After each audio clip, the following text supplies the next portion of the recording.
Hi, we are going to read Psalm 45. My heart overflows with a pleasing theme. I address my verses to the King. My tongue is like the pen of a ready scribe. You are the most handsome of the sons of men. Grace is poured upon your lips. Therefore, God hath blessed you forever. Gird your sword on your thigh, O mighty one, in your splendor and majesty. In your majesty, ride out victorious for the cause of truth and meekness and righteous. Let your right hand teach you awesome deeds. Your arrows are sharp in the hearts of the king's enemy, and the people falls under you. Your throne, O God, is forever and ever. The scepter of your kingdom is a scepter of uprightness. You have loved righteousness and hated wickedness. Therefore, God, your God, has anointed you with the oil of gladness and beyond your companions. Your robes are all fragrant with myrrh and aloe and cassia. From ivory places, string instruments make you glad. Daughters of kings are among your ladies of honor. At your right hands, the queen in gold of Ophir.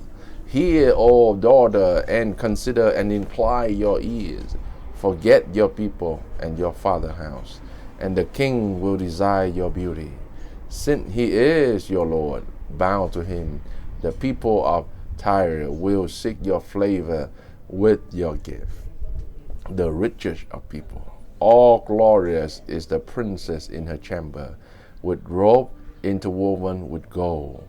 In many colored robes she is led to the king, with her virgin companion falling behind her. Joy and gladness they are led along as they enter the palace of the king. In place of your father shall be your son. You shall make them princes in all the earth. I will cause your name to be remembered in all generations. Therefore, nation will praise you forever and ever. Here we see in verse 1 kind of struck my heart. So the psalmist wrote that my heart overflow with a pleasing theme. I can imagine must be a very intimate relationship, good relationship with the Lord. This is why our heart overflow with pleasing theme. I address my verses to the king. My tongue is like a pen ready to scribe. It's like the minute that your tongue and my tongue that's ready to write down God's insight and word. Like as even I imagine like we take note. We take note when we read God's word. We take note when we hear a good message that's speaking from God's word's perspective, because we're ready to take down, to scribe. And verse 15, all between those verses, like you declare the victorious king, you declare the majesty, the awesomeness of our king. And with joy and gladness, they are led. With joy and gladness, they are led along as they enter the palace of the king. In order for us to enter God's presence, we told that our joy and gladness will lead us to God's presence. Doesn't mean that we have to be sorrowful and sad. God is everywhere. God is with us. But here the psalmist said that because my heart overflow, because my heart are ready to write down the verses addressed to the king, and therefore I'm in his presence.